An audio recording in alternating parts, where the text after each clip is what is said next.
This episode is brought to you by John Blake Sales Breakthrough Solutions, helping you to at least double the amount of leads that you get that convert into paying clients. Welcome to the Master Dealmaker's Secrets podcast. And now, here's sales growth strategist, John Blake. Welcome to Master Dealmaker Secrets. I'm John Blake. This is episode 156, and today I am pretty pumped because we are going to be talking to Kevin Thompson, and we're going to be talking about $1 million relationships, which I am sure you are going to get a stack out of. I really did break it down with him and extracted. He's been doing this for a long time, and he has created an incredible amount of goodwill and some incredible wealth out of simply $1 million relationships. Putting amazing people together, and it was awesome to learn some of the stuff that we learned from Kevin. So I'm sure you're going to get a stack out of this episode. But before we get into that, what I want you to do is head over to johnblakeaudio.com. What I've got over there is perfect. If you've got clients that you or prospects that you've spoken to, that you've made an offer to, but they haven't converted yet, I have got the perfect solution for you over at johnblakeaudio.com. What you will get is a 15-minute audio that shows you exactly how to convert those clients, those prospects that you've spoken to, into paying clients over a 90-day period. So exactly what to say in terms of re-engaging them in the conversation with you, exactly when to email, exactly what to write in your email. You'll get all of my word-for-word scripts, all of my word-for-word email templates. There's a 15-minute audio that walks you through exactly how to do it. And then there's also a PDF guide that has got, as I said, the exact word-for-word scripts that you need to use, exactly when to email, exactly when to call. One of the biggest questions I get is how much is too much in terms of when I'm following up. This will map it out for you perfectly over a 90-day period, and you will make sales. You will make sales that you would not have already made, you wouldn't normally have made, if you hadn't followed them up, or if you'd followed them up in the normal way that you follow them up. So it's at johnblakeaudio.com. Go over, grab it, watch it, get into it, use it, and let me know how you go. I'm really excited for you because I'm sure you're going to make some sales out of this. Okay, so I have Kevin Thompson with me here tonight, and we are going to be talking about $1 million relationships. I've known Kevin for many years. I was recently on Kevin's podcast, which we had a really good conversation, and so I have invited Kevin to come on to Master Dealmaker Secrets because obviously $1 million relationships is a crucial part of putting deals together.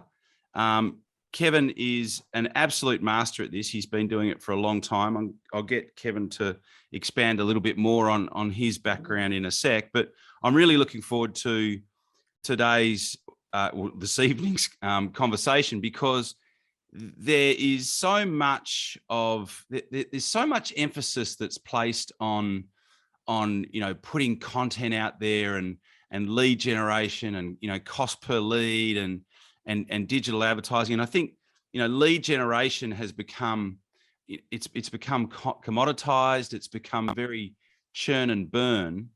And what Kevin talks about is developing relationships that transcend, this typical idea of lead generation, very significantly. And it's a very different mindset to this sort of commoditized churn and burn idea of lead gen and how to put deals together. So, Kevin, mate, firstly, welcome. It's a pleasure to be chatting to you again. You too, John. And perhaps before we sort of go too much further, I might just get you to just expand a little bit on your background. You've done a lot of things. You've been in this space for a long time. So it'd be great to sort of just get a bit more of a background on you before we sort of get stuck into tonight's discussion. Sure. Prior to doing what I do now is, which I host a couple groups, one called Tribe for Leaders, which is for a group of entrepreneurs, which is the sole purpose of these groups is to help facilitate meaningful connections for the members that will help them grow their businesses, add revenue. But the big thing and the big overarching thing is make a bigger impact in this world. That's the motivation for all of them. And they all understand that the revenue and the income is a byproduct of that. Yeah. And so, but I, where I really came to understand the power of relationships was in a previous business I used to own for 12 years. I used to have a training company, and I grew that business solely through strategic partnerships, meaning that I partnered with other businesses that they helped me get my message out into the marketplace. And in exchange for their help, I compensated them a percentage of the revenue that we created. And over a 12-year period, I did almost 600 strategic partnerships, and we did $16.1 million in sales of the training that I created solely through strategic partnerships. And so that's kind of how this whole thing came to be for myself, really understanding the value, the importance of relationships. And I will tell you, John, and I know you and I were talking about this before we started the recording, in this day and age where we're at right now, relationships have always been our most valuable asset, but now that is more true than ever. And so this is a very timely topic right now. Yeah, I totally agree with you. I wholeheartedly agree with you.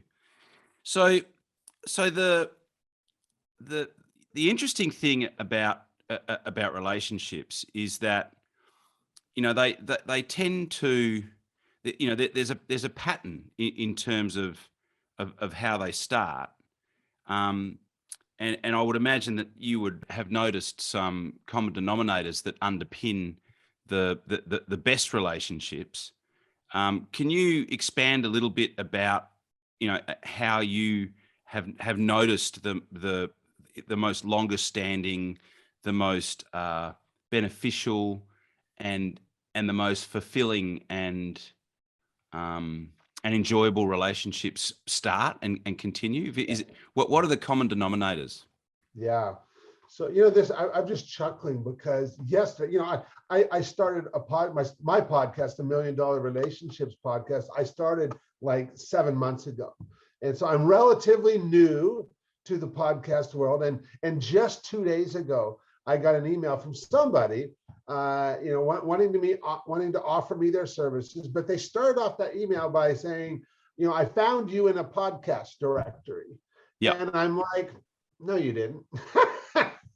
And not, and like, I got a chuckle. I just ignored the email, but I'm thinking, that kind of thing is not uncommon. People reaching out, cold or what have you, with whatever messaging that is just simply not true. Yeah. And I'm going to tell you, that is not a good way to kick off any relationship. No. Yeah. I stumbled. There's a guy that I follow on LinkedIn. I can't recall his name, but when so I stumbled upon your profile, and this guy, he's an English fellow, and he said, so what, were you LinkedIn drunk? Nice. Yes. Yeah. And unfortunately, I don't know, there's a lot of people teaching this. There's a lot of people doing it, and that's great, whatever. But if we're looking at long-term, meaningful, real relationships that are ultimately going to be profitable as well, we want them to start off on the right foot.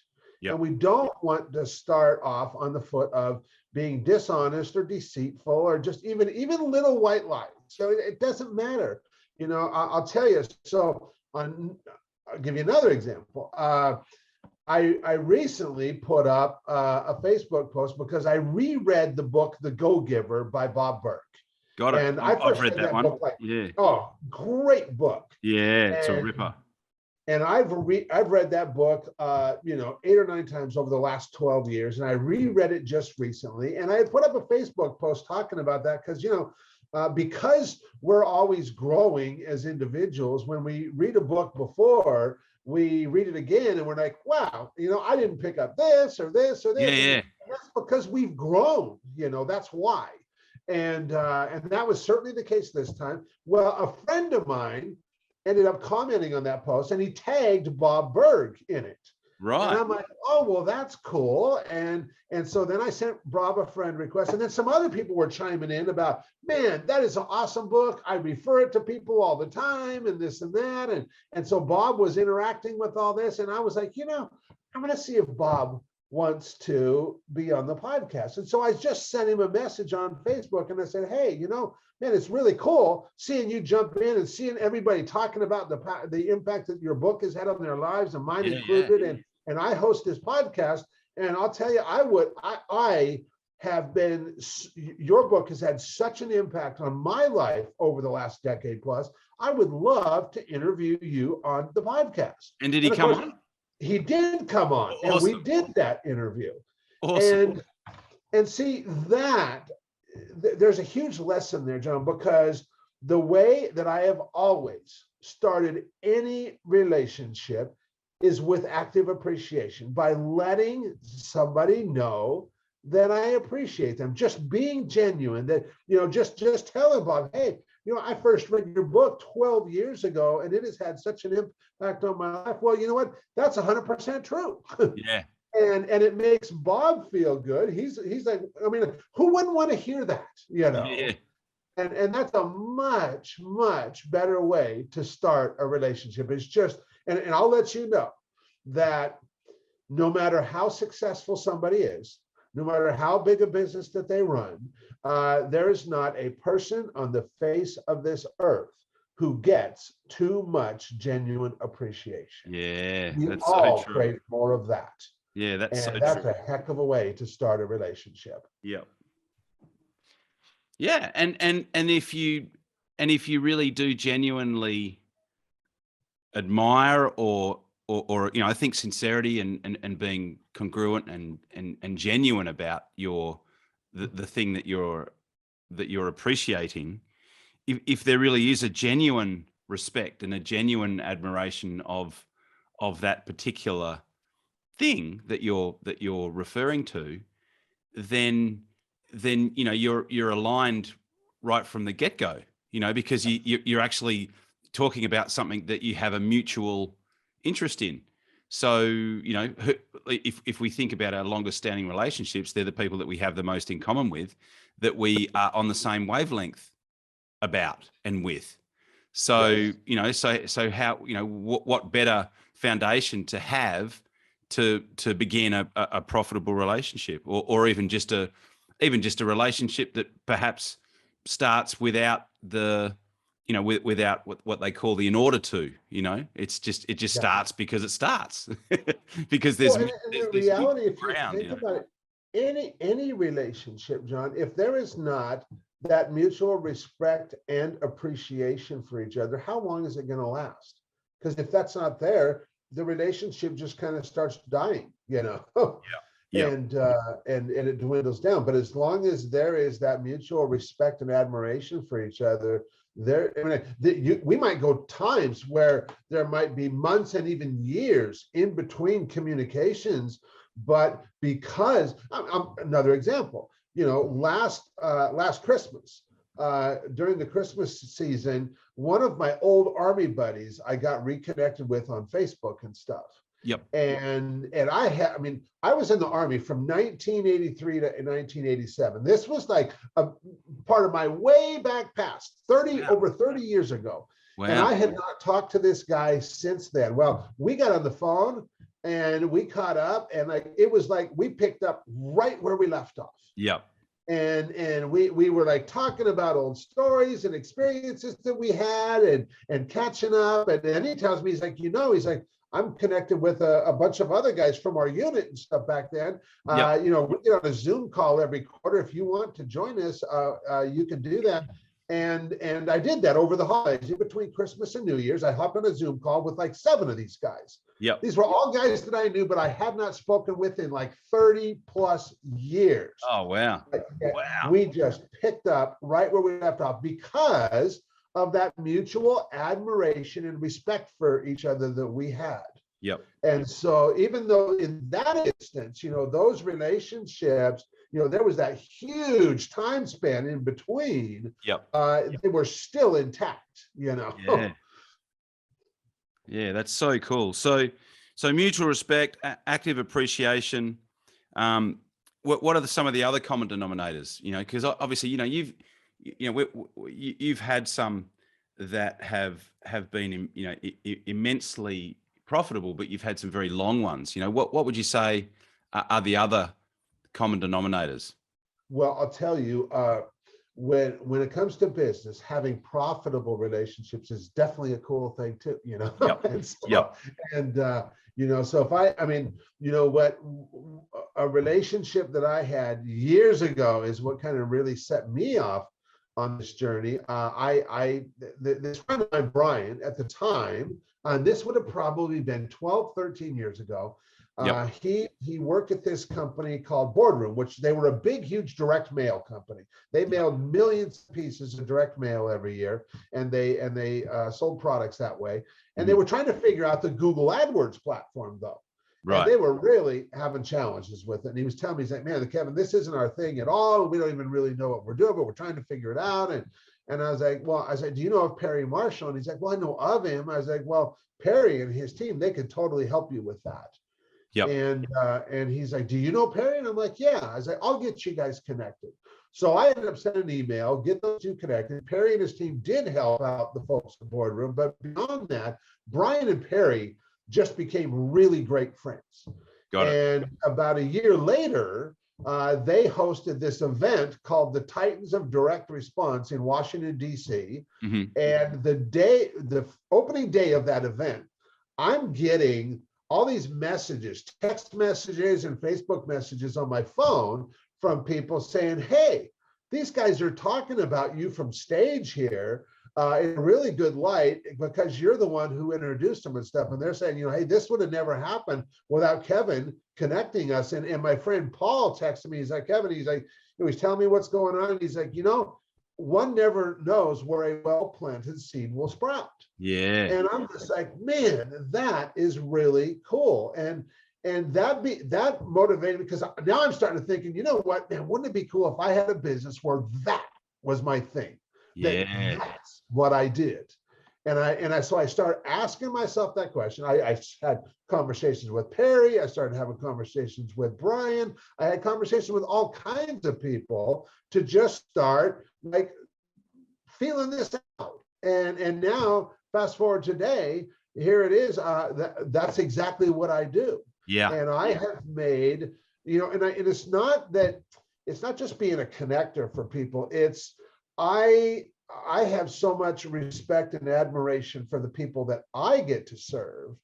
And they are already making such a big impact in this world through their business that if I can help them make an even bigger impact, that's what motivates me. That's what I love doing. And anybody can, you don't need to own a business that's your focus. That was something that was like really motivating to me. But anybody can do this. And I know lots of friends who are connectors for people and have facilitated connections, relationships for people in their life that they care about that have led to businesses growing, revenue being produced. And I just have it set up where when it's a win for somebody else, I get to share in a little bit of that. And I just kind of figure out how we can best do that, So. Got it. So do you do you like, do you sometimes take a percentage of that? Do you always take a percentage of that? Do you sometimes not? Do you more than you don't do? Like how does that part work? Yeah.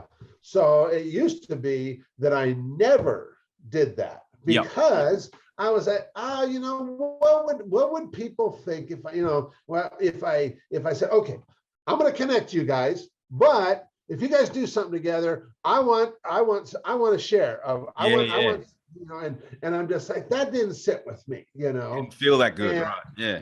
and so I think a lot of people feel like that, like they could be putting something together that, that could be the catalyst to create something huge, but there's an awkwardness and maybe, that might be that might seem a bit contrived, maybe that takes away from some of the goodwill that I might be creating, that, it's a detractor kind of thing. Yeah. And that was, how do you deal with that? That was certainly the stuff that was going through my mind, because I really am. I mean, I've always been about the relationships and these people in my life. I've known them for a long time, and so all of that stuff was going through my mind, and I was actually having that conversation with a friend of mine back in 2019, and he's like, Kevin, he said, let me ask you this. He's like, what if you just phrased it with people like this instead? He's like, what if you said, that thing that you're telling me about, I might know somebody who can help you with that. Whether it's helping them solve a problem, whether it's helping them take advantage of an opportunity that they have that they need help with, or what have you. And if I were to connect you with that person and it actually led to revenue being created, would you be open to sharing some kind of a percentage of that with me? And as soon as he said that, he's like, Kevin, he's like, how does that sit with you? And I'm like, wow, yeah, I can do that. I could totally do that. And so I was like, okay, I'm going to test this and I'll see what happens and stuff. And so I just started having that conversation with people. And I will tell you, John, that there is not one person who has ever said no when I asked them that question. I'm like, wow, that was really simple. And I learned a huge lesson there too, because most of us entrepreneurs, you know what, this really goes back to that book, The Go-Giver by Bob Burg too. And I would suggest anybody who has not read that book, go get it. It's a quick, easy, short read. It's a story, it's a parable, and it really drives home these points. But when we're really good at giving and helping others and all of that kind of stuff, but most of the time we I certainly did. I totally sucked at receiving, and God forbid asking for what I wanted. And that was a huge breakthrough for me when I realized that, like, wow, how much, not just revenue, but how much joy and satisfaction have you been missing out on, all because you weren't asking for what you wanted and stuff. And I remember a post that I saw you put on Facebook where you because that wasn't that was quite recent, right? Like the whole asking, getting. Oh, well, that is something I talk about a lot, because so many, I will tell you, I work with 7-8 figure entrepreneurs, so running companies doing 7-8 figures a year plus. And even though they're, by anybody else's standards, looking in at their company, they're being, wow, they run a very successful business. The founders of those companies, in many cases, they are extremely giving and generous people, but they are not good at receiving either. Now, some of them are, but most of them, the majority of them, are not. In fact, I know one person in particular that he openly shared. I mean, his company, I don't know, I know they grew immensely last year, but he openly admits, he's like, man, I have not been good at receiving at all. and when we learn that it's okay to be able to receive, and it's okay to give other people the joy and the satisfaction that comes from giving to us, because we love that feeling. But yet when we don't receive, when we don't ask for what we want, we deprive other people from having that experience that we just love. And so when we open ourselves up to that, it's a big shift. It's a massive shift. And just like happened in my world, that kind of just opened the floodgates. And I'm like, wow, people do want to give to me too. They do want to share. All I had to do was ask. So when did that shift for you? Was that a recent thing, or is that something that happened a long time ago? Well, that conversation happened in 2019. So that's been 3 years ago. Yeah. So it wasn't that long ago, right? No. No. So, and the whole giving and receiving thing, I first had a conversation with my friend Jesse Elder around that back in 2002. So it's like 10 years, or excuse me, 2012. So it's been like 10 years on this whole giving and receiving thing. But yet I feel like, in many cases, 10 years later, here I am now, just like really stepping into this, really having, and I've been intentionally focusing on it for a long time. Yeah. A lot of people who listen to the podcast want to know what we do over at Master Dealmaker Secrets. And effectively what we do is we work with sales professionals and business owners all over the world who are seeing massive increases in their top line sales revenue. So we help business owners and sales professionals to effectively focus on the 3 key drivers to growing sales revenue in your business. The first one is controlling the message that you send out into the marketplace so that potential clients see and hear and read what you do as an opportunity as opposed to your competitors. The second thing that we do is we help you to create a direct path to the 20% of your ideal clients that will deliver 80% of the revenue. So everyone knows the 80-20 rule. We help you to develop a direct path to the 20% of the people that are going to give you 80% of your sales revenue in your business. And the third thing that we allow you to do, that we create a process for, is for you to be able to double the amount of leads that you get that convert into paying clients. So if this is of interest, we do have an application-only process to become involved in this particular program.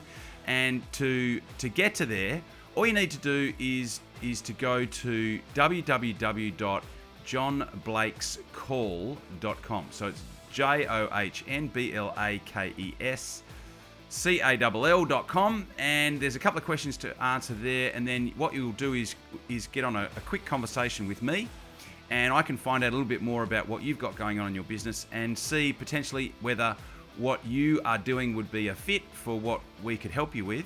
And at that point, I can extend an invitation if it's a fit, and you can make the choice to come on board or not. So that's the opportunity. That would be the next step if you're looking at how you can take things to the next level. If you're enjoying what you're hearing on the podcast, if you're getting value from it, I invite you to do that, and I will look forward to talking to you. The website is www.johnblakescall.com. Talk to you soon. And so we've had that incremental improvement, but now we're having that exponential improvement in this whole thing, and just really opening up to receiving from others. So. Yeah. Wow, that's so cool, because it's like that classic thing. Even if you boil it down to, if you're having a really bad day, or if you're feeling down, one of the best things that you can do is to go and cheer somebody else up. Yeah. And they often talk about how that's why many comedians struggle with mental health, is because their version of cheering themselves up is being funny and making other people laugh. Mm-hmm. Because that's the best way to brighten up your own mood, is to help somebody else out and do something for someone else.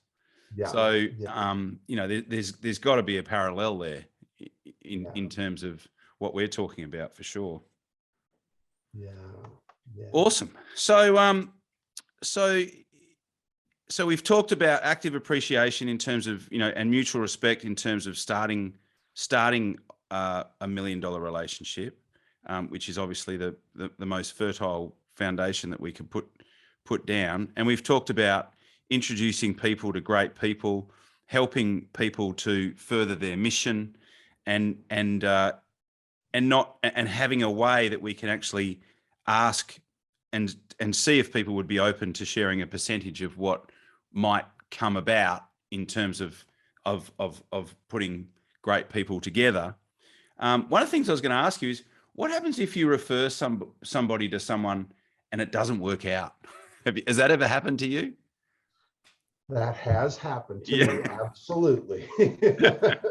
And we should probably define doesn't work out, because a lot of times I'll make connections and then nothing substantial comes from it, where they just find like that's it's not a right fit, or they don't do anything together. That happens regularly. Yeah. But where you introduce somebody, and let's say the people that you introduce, one party hires the other party, for example, they hire their services. Yep. And then later that party doesn't deliver or what have you. And so I have had that happen for sure. And I'll tell you, the first time that really happened, that weighed on me so heavily. I'm like, man, you really messed up. I carried the burden of that for a good 2.5 months, because I'm like, man, how could I let this happen? You're not a very good judge of character, because you thought you knew this person, and then they didn't, and look what happened. And I just beat myself up big time for that. Yep. And but here's the thing. People will be people. And I do my very best to form relationships with people and build trust with them and let them build trust with me and all of that kind of stuff. But what I had to learn, and this came just through talking this out with the people that were involved in it, as well as other people in my life that I really cared about, that people know my intentions. They know that it's not the money. So I'm definitely not like coin operator when it comes to these relationships and making connections. I do not do it because I stand to benefit financially from it. The reason I do it is because I really love and appreciate both parties that I'm connecting, and I want the best for both of them. And that's why I do it. And people know that about me. And so if this does happen on occasion, which it's going to, because people will be people, stuff happens. In this particular instance, the gentleman was having some internal challenges in his company with employee turnover and all that kind of stuff, which was causing the ball to get dropped and delivery not to happen. And so, but even at that, people, when we know what our intention is, other people know what our intentions are as well. And so neither one, this other person didn't lay blame on me because of that, because they were like, Kev, you know what? I know, you were trying to do your best and stuff. And yes, it happened, but I do not hold this on you at all. And so, what we do, and what I will caution people, anybody against, is that, revenue doesn't happen, that's not our motivation for doing this. Revenue is the byproduct of what we do. Revenue is the byproduct of having relationship capital with people, of having trust with people, of being that conduit of trust for them. Revenue and income are the byproduct of doing that. Yep. I love that. Such an important distinction. Yeah. It's the byproduct, not the not the motivation. Not the motivator, yeah. I love that because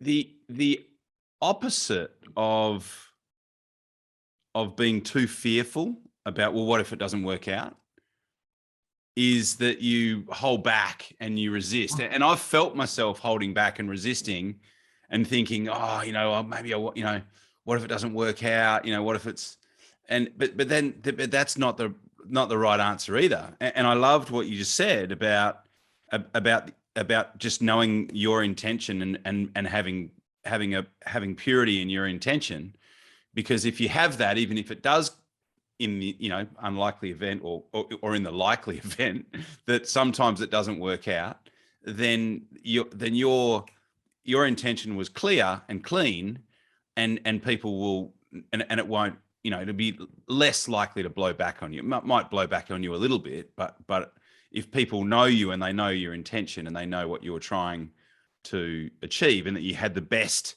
in mind for both parties, then that's that's going to shine through, surely. Yeah. Yeah. And that you're absolutely right. When people know, you at the core of who you are, what your intention is, all of that kind of stuff, I beat myself up far worse Yeah. than anybody else did in that situation. Yeah. So, Yeah. I mean, I must admit, I connected, a number of people, and I have had a couple that have not gone as well as I would have liked them to, given what I had in mind and given what happened. And you do, there's a level of guilt there. You sort of think, oh God, maybe I shouldn't have done that, but no one, and I've always been a lot harder on myself than what anyone else has. totally. And John, that's it's cool to hear you voice that, because we get jazzed about stuff. We get this picture in our mind of like, man, this would be so cool if these guys came together on this, and man, and we get these images in our mind of what could happen and stuff. And like I said, people will be people, and sometimes that happens. Here's the deal: in anything that we do, there's three things that can happen. We can get the results we'd hoped for. Mm-hmm. We can get less than the results we'd hoped for. Yeah. Or we can get better than the results we'd hoped for. Yeah. So anything we do, we're going into it with a 66.6% chance that we're going to get the results we'd hoped for or better. That's pretty good odds, Yeah. Yeah. And so let me ask you this though. And this is a lesson that I had to learn.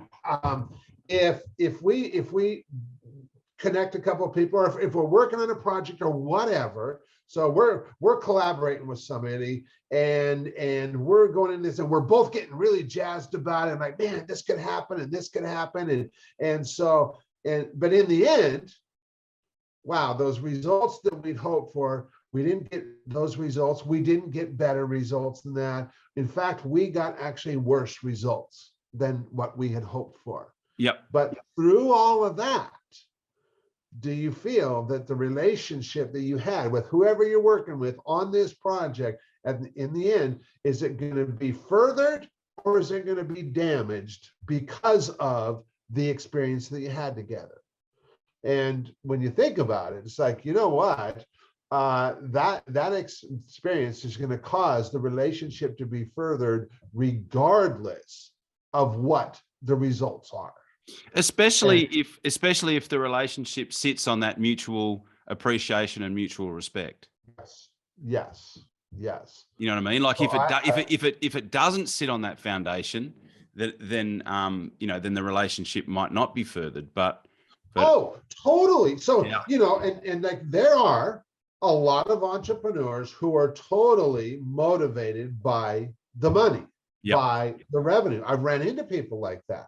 And I'm not in alignment with that, because whenever somebody starts a conversation with like, man, if we do this thing, we can make bank, Kev. We could, and I'm like, yeah, but wait a minute, what about all the people who are going to be the beneficiaries of what we do together? What about them? Where's the conversation around them and stuff? Yeah. And so, but yes, you're right. There are those that are motivated by money, not by relationships. And so, if somebody's motivated by money, you're absolutely right. If they're working on a project and it doesn't produce the revenue that they'd hoped for, well, you're right, because the money was the motivation. Say, that didn't work. That relationship, that's worthless to me because it didn't produce revenue. Yeah, because that was the most important thing from the get-go. Yeah, that's right. That's right. And for me personally, I don't have any problem talking about potential revenue being created and all of that kind of stuff, but it needs to be in the right context of serving people and making an impact through doing what we do. Yeah, it needs to sit in the right place in the hierarchy of the conversation, of the relationship, of the transaction.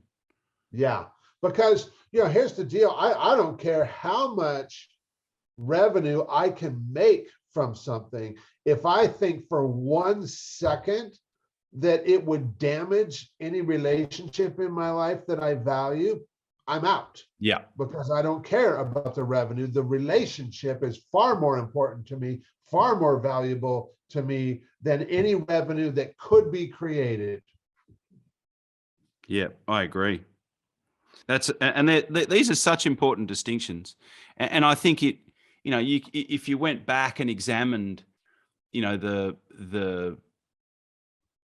transactions or the business relationships that went wrong, you could pretty much pick all of the things that we're talking about that would be the cause.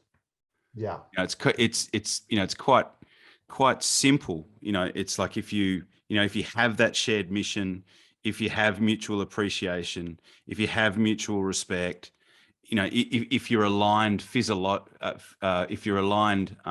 philosophically, all of those things create that foundation. And then if the profit is not the core driver or the core motivator, then the worst that can happen is that it's a learning thing, and you can reload and do better, more informed next time. That's right. That's so, right. Yeah, these are. And I'll tell you, in my experience, especially, the more successful somebody is, the more the message of money or revenue is not appealing to them. Because if I approach somebody in my life who I know is extremely successful and said, John, you and I, we should do this thing together, man, because we would totally crush it. We'd make all this money together. And then you start asking me, well, okay, sounds good, Kevin. How is that going to benefit all my people? How's that going to further the relationship I have with all my people? Oh, it probably won't at all. In fact, but we'll make all this money if we did it, that's not going to be very appealing to you. And I'll tell you that, the more successful somebody is, the larger business that somebody runs, they don't need my help in producing revenue. And in fact, producing revenue is not the thing that is at the top of their mind, because they already know how to do that. They're already doing that. Yep. And what is the top of their mind is making a bigger impact. How do I make a bigger impact in this world? And because I know that by making a bigger impact, that leads to more revenue. And so I want to be talking with them, not about how we can make a bunch of money together, but how we can make a bigger impact together. How can we combine our efforts so that together we can make a bigger impact than either one of us could possibly do on our own? Yeah. That's the conversation. When I had a business partner a number of years ago,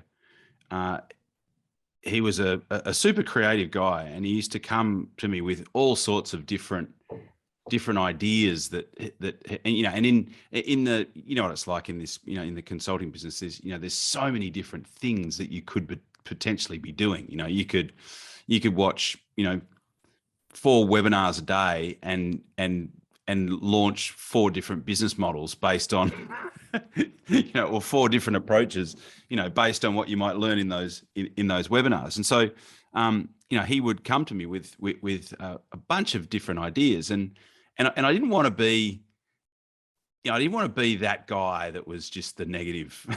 You know what I mean? So I came up with a bunch of questions, and the first question was, will it dovetail into what we're already doing? Yeah. And the second question was, will be fun? Like, will we enjoy it? Will it be fun? And the third question was, will it make us money in the next 30 days? And if the answer, and most times the answer was no to all of those questions. And then the fourth question was, so do you think we should do it? And it was my way of not being negative and not saying no, Yeah. and being, very, I guess, Socratic. Yeah. And But diplomatic. man, what a great process for analyzing something. Yeah. Yeah. What a great process. And there's I learned, and I know that he didn't come up with it, but that's where I learned it from. This friend of mine, Travis Sago, talks about this thing called timer, and timer stands for time, identity, money, energy, and reputation or relationships. Yeah. And those are the 5 core currencies. And at any given time, for most entrepreneurs, there's one of those currencies that are more valuable to them. And usually, especially for established entrepreneurs, money is not the most valuable currency. No. Time and relationships or reputation are definitely up there. If you can save them time, if you can help them further their relationships or create more valuable relationships, that's far more valuable to them than the currency of money. Yeah. Because that leads to more money, more revenue, so yeah. Yeah, it's so true. So true. Awesome. Well, look, Kevin, this has, as always, been a extremely enjoyable conversation. Is there anything that you would like to add that you think would be valuable? So, for the people who are listening to this, and they've obviously seen my headline, and we've talked about $1 Million Relationships. Is there anything that we haven't touched on that you would, having been doing this and continuing to do this for so long, is there anything that you would add to what we've talked about that you think would be valuable, that would add to what we've already talked about so far?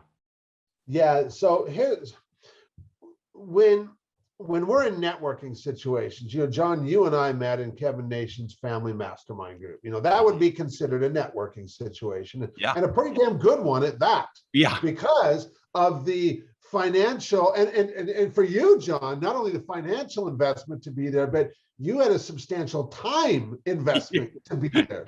It wasn't like it was just down the street for you to get there. It was not around the corner. Yeah, that one took a while. So so anybody who's in a room like that Kevin Nation's put together is probably going to be pretty good people just because of the vetting process, Yeah. And so when we find ourselves in rooms like that, where, we're in these settings where it is a networking thing, so many people make the mistake of thinking that it's go time. I got to have as many conversations with as many people as I can, because this is a finite opportunity. It's only for this long, and I just got to make the rounds. And I got to work this room. I got to talk to as many people as possible. Yes. Yeah. Yes. And we all know that shit don't work, man. No. The way that you really work is you don't try to have conversations with everybody in the room and go shallow. And then you get home with a big old stack of business cards and you're like, I don't know who any of these people are. I don't remember any of these people. Yep. Because you started no relationship. You had no experience with any of them. You were working the room. Yeah. When we have a conversation so I'll give you an example. I was at an event last July, and I last day in the afternoon, we had a 15-minute break, and I ended up talking with this guy, John. Mm-hmm. And I asked John a question, which led to him talking about this and that and the other thing. And then I was like fascinated by what he was sharing with me. So I was asking him more clarifying questions and all of that. And before you know it, the 15 minutes is up and they're calling us to come back in. And John is like, man, Kev, I am so sorry. I ended up talking the whole dang time and I didn't get to find out anything about you at all. And I'm like, John, it's totally cool, man. It's like, we can maybe talk tonight, or if we don't get to talk tonight before the event ends, we can just exchange information and we can catch up later, get on Zoom or a telephone or whatever. And he's like, yeah, he said, I would really like that. Now, here's the thing.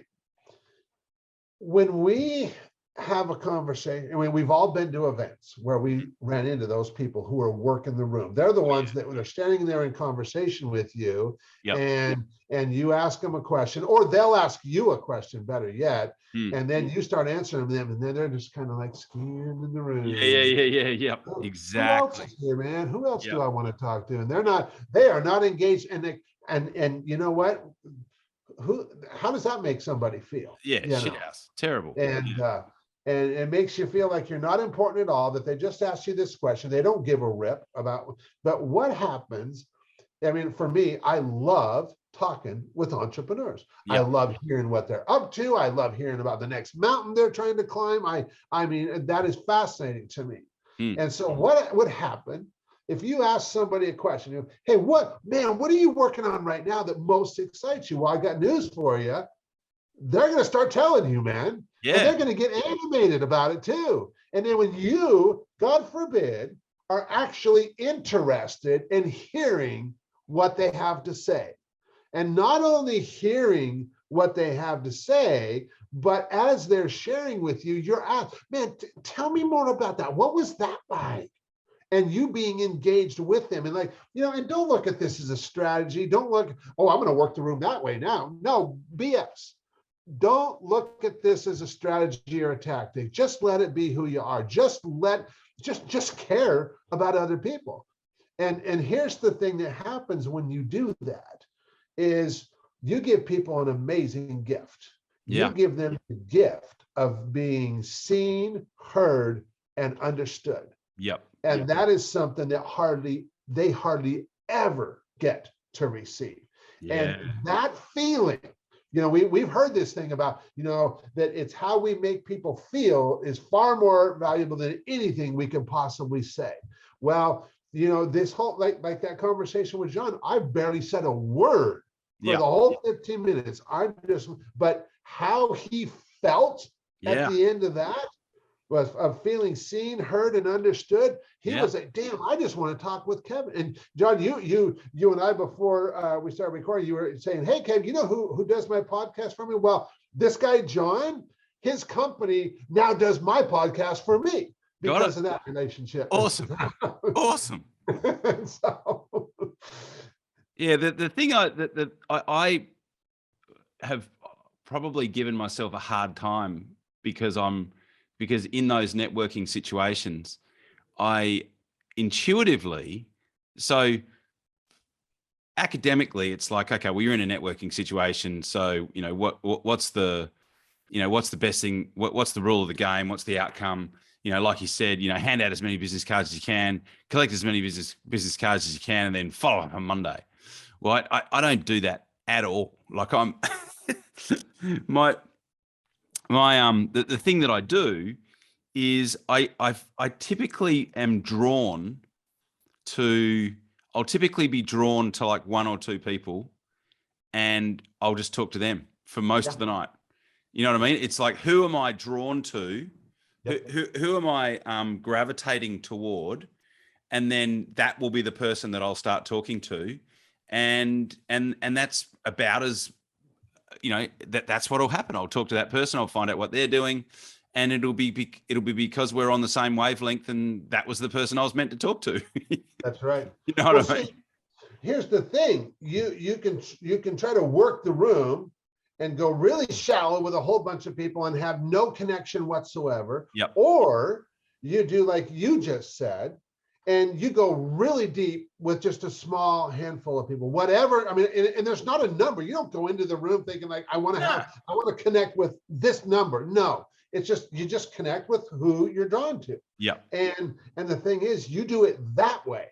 Now you leave that room having made a much deeper connection with somebody that now you're going to follow up with them. Now you're going to start this relationship with them that will then lead to things and lead to you meeting more people than you could have ever done trying to work the room.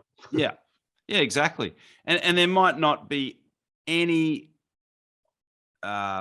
perceived opportunity with that particular person. That's right. But suddenly you've got somebody else out there that knows who you are, that has experienced you as somebody who listens and is interested and is willing to allow them to be seen, heard, and understood. And that's when there's another advocate out there talking about you in positive ways in different circles. And that's pretty much how it all kind of happens. That's what, the last time we caught up, we talked about that phenomenon, where suddenly you get referred to somebody and you say, oh, so what was it that made you decide to give us a call? Oh, Keith Bruce told me to give you a call. Ah, right. I don't know who Keith is. Who Keith is, but I must send him a Christmas card. So I love that. I think that's a fantastic way for us to finish tonight's conversation, is because we talk about relationships. How do relationships start? They start in networking type settings. So I think that's a perfect way for us to complete our discussion this evening, Kevin. So, mate, always a pleasure. Thank you so much for coming on. And mate, if people want to find out, I know you've got a couple of masterminds and you've got some other resources. Where would they, if they were looking for you, where would they find you? You know what? You can hit me up on Facebook or on LinkedIn. I'm not like overly active on LinkedIn. I'm way more active on Facebook, but hit me up either place. I think I'm trying to I think it's Kevin the Connector on Facebook, and and just hit me up there. Let me know that you heard the interview with John and stuff. Yeah. And that way it'll trigger me and stuff. So yeah, let me know that. And then of course there's the $1 Million Relationship podcast. So they can listen to our other conversation on there. Absolutely. Awesome. Good stuff. Awesome. Well, thanks so much again, Kevin. I very much appreciate that. And mate, I will no doubt chat to you very shortly. Awesome. My pleasure, John. You've been listening to Master Dealmaker Secrets with John Blake. Subscribe to get more in-depth strategies and maximize your sales process with new episodes every other week. And double your inquiry to sale conversion with the lead flow you already have. Go to johnblakeaudio.com for his exclusive, free, no fluff audio training and companion PDF guide.